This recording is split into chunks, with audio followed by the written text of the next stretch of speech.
quite fast on it. Most students are generally technically quite good, so they're used to simulations or games, so that element is good. But it's the element of getting the theory and understanding that and how it relates to the simulation takes a little bit longer. But that's why I run also practice rounds, which I'll talk about in a second, so the students get to practice and see how it works. And then after the practice rounds, they make their first round decisions. And the practice rounds have no input on the actual results of the game. Right, right. Yeah. So here I'm talking about the opportunities that if you want, you don't have to, but if teacher wanted, they could link two courses together, or they could bring in the guest lecturer, say the accountancy teacher, into the class. Some of my colleagues cross-link the courses. I don't in my case, but it can be very useful because even though we mentioned SimBrand is a marketing simulation, it gives you profit and loss, it gives you the balance sheet, it gives you things like contribution margin, share price, so students need to have some figures and financial elements to it. And the key there is that students need to understand that even though they're doing marketing, as we know, they need to have a financial element to that. They need to base their promotional decisions on more than just guesswork. They need to have figures behind that, and this is where it's really useful to get students to think about what are the financial elements of their marketing decisions.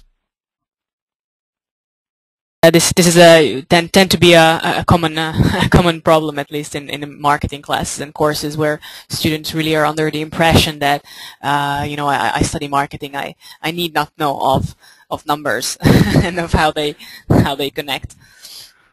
Yeah, it can be a slight shock to the system of some of my marketing students that, hang on a second, we don't just make decisions here, we have to have financial elements behind it. And very quickly they learn to get together with their financial decisions and forecast and promote, and they start to become very good at financial decisions because, remember, they're competing with their other colleagues and their other teams, so they're very enthusiastic about making sure that their team is the best team within the simulation, so they really go into the effort.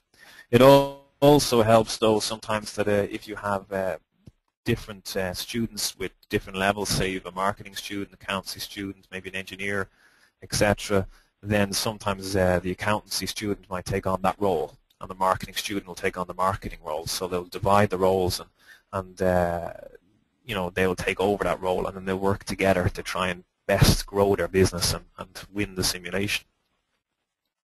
Again, this is a great option, I think, to bring different courses together. But of course, it's certainly usable just in the marketing course itself. Yeah. Sure. Yeah. Absolutely. Okay. So yeah. In this number 5, I'm talking about the possibility. You don't have to. You can teach the simulation in a class with full students, but I like to, in my own case, divide a number of my classes into student groups. So the teams are already divided in their teams. So you usually do about 2 or 3 general lessons talking about the simulation. How does it work? How does it go? What are the theories? So I do 1 or 2 classes about theories and how we use them, how we bring them into the simulation. And then I usually split up the class to about 5 or 6 at least classes to go over the team's decisions. So the students, they come, they meet me, they tell me, okay, these are our decisions for the round, this is what we're planning to do, these are decisions we're making, this is how we've made them, these are the theories that we're using. Do we think we can, for example, bring in penetration pricing, for example, to use the pricing strategy. So they'll tell me what they're doing, and this gives me an opportunity then to give them feedback and get them maybe thinking, okay, how can you use the theory? What other theories can you use? Get them on the right track. And usually they really enjoy the fact that they're meeting with the teacher, they get to bounce their ideas off the teacher, and they're getting feedback from the teacher as well. So I really find that the group meetings is useful. It's not something you have to do, but I like to do it myself. So yeah, in the simulation it gives the possibility to do 2 practice rounds. Some teachers might just do 1 practice round depending on the timeline within their course. I tend to myself try to run 2 practice rounds, I usually do a practice round at the very beginning as I teach the simulation in the first class, how to use it. Then I run a practice round. Usually the next week I talk about theory and we look at the results from the practice round, and then I do a second practice round and again another theory class, and then I meet the students in the teams. But I find the practice rounds particularly to help to clear up any confusion. If students don't understand what they're inputting or how to input or how to use the simulation, then I can clear up all those problems. In those two practice rounds, they start the simulation, they usually understand how it works, and then it's just a matter of them trying to use theories to best develop their product and launch it into the marketplace.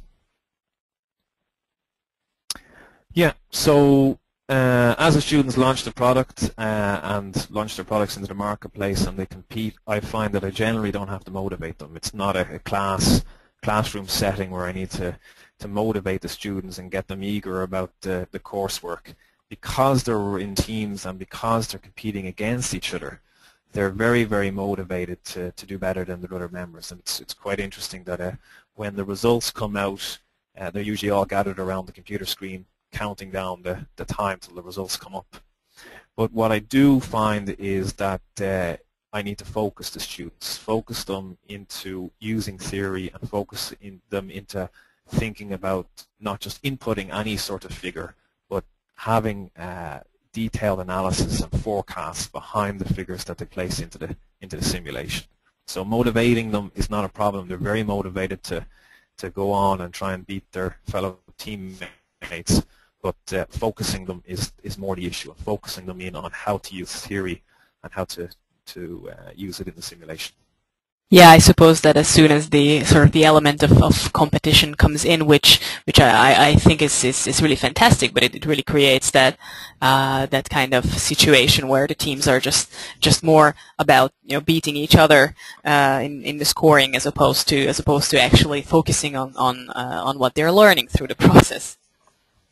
Sure, and it's a case as well that if the students just put in any sort of decisions or they get super motivated, they put in certain decisions and then the results come in. If there's no forecasts or no estimates behind it, usually the decisions don't go well for them. The results aren't good, so they learn the lesson, and the next number of rounds they're really eager to put into real decision making into their ideas.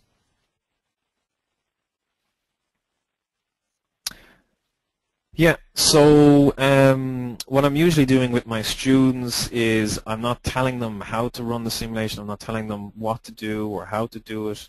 I'm telling them use these theories, put them into practice, try them out, and try your best. And then I am discussing with them what mistakes have come about and how they can use the theories better or how they can implement the decisions better. So it's not a case of saying, well, you did this wrong or you did that wrong. It's a case of saying, okay, have you thought about this? Have you tried this? What is your backup if something goes wrong? Do you think you're in the risky element, or are you too cautious? And getting them really to focus in on this theory aspect. Okay, so how can you use the Boston Consultancy Group, or how can you use pricing strategies to move your team forward?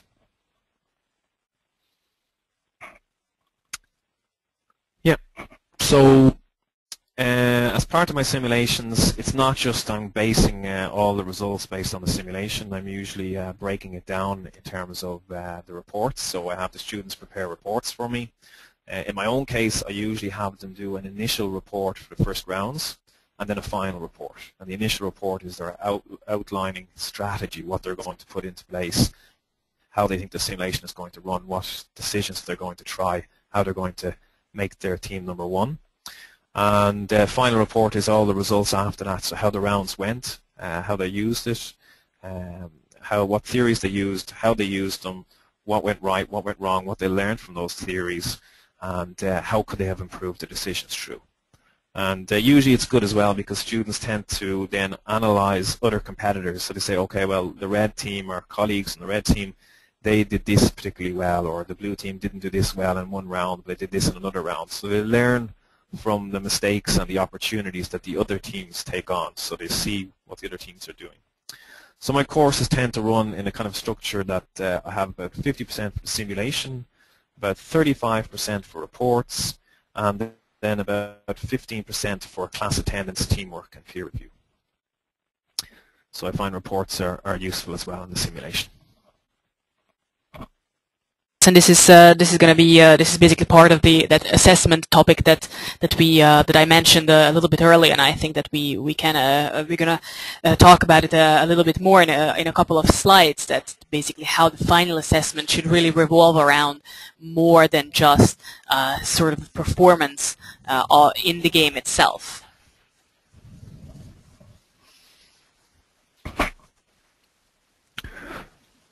So up next, I'm using within my simulations, I'm usually using peer review, and I mentioned here avoid slackers, and what I mean by that is that usually you have 4 to 5 students within a team, and each one is working together in their team making the decisions. But you can't really know, is all the team members putting in the same sort of level as another team member, or somebody not doing the work or slacking off.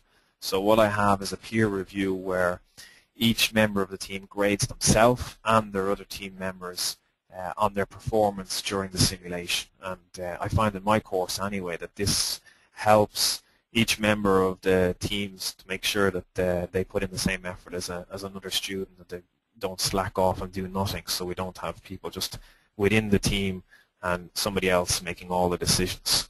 So it covers that area, and peer review helps to avoid any sort of team problems. Yeah, and towards the end of the simulation, so I usually run about 8 or 9 rounds. I find that's useful within the simulation. But at the very end, I always leave a class where we sit down again in the groups and we talk through the feedback. So I talk with each group and say, okay, there's the 8 or 9 rounds that we've run. Okay, what do you think you did well or not so well over the course of the simulation? And to be honest, I don't need to say too much because the students have already seen it. They've learned how the rounds have gone.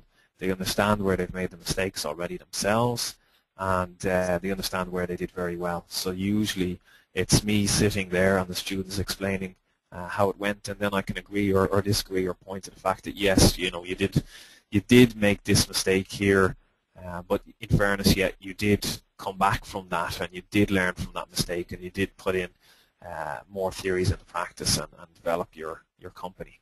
So yeah, I find the feedback towards the end of the simulation then gives them that little bit extra. And of course, they're getting the feedback from the simulation round by round because the key figures are always there at the end of the simulation. So yeah, my own view is that I assess based on the performance within the simulation, so how well the teams went. So if it's a market share, or sorry, if it's shareholder value that we're looking at, then which team has won the simulation based on shareholder value.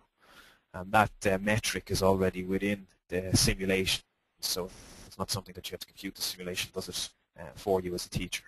So I base performance on that. But I also base performance on how well the students understood theories and how well they put them into practice.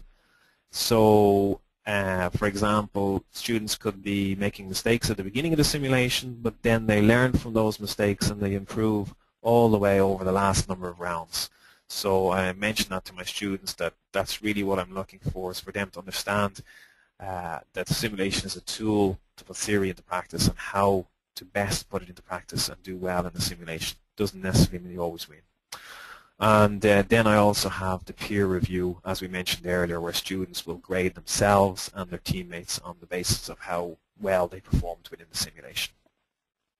Right, and then as I understand from this is that you also base the grading on all of these 3 elements, and one can actually get varying grading depending on, for example, his or her peer review right. Yes, absolutely. For example, a team can do very well in the simulation, but their report, for example, might be poor. And it's usually not the case, but the students know then that the report is also part of the simulation, so if they didn't do so well, they'll really put the extra effort into the report to make sure it brings up their grade. And they'll put in the extra effort to show that they learned from their mistakes and they'll develop that within the report. So yeah, it's not just based on the simulation, because there are other elements to learning besides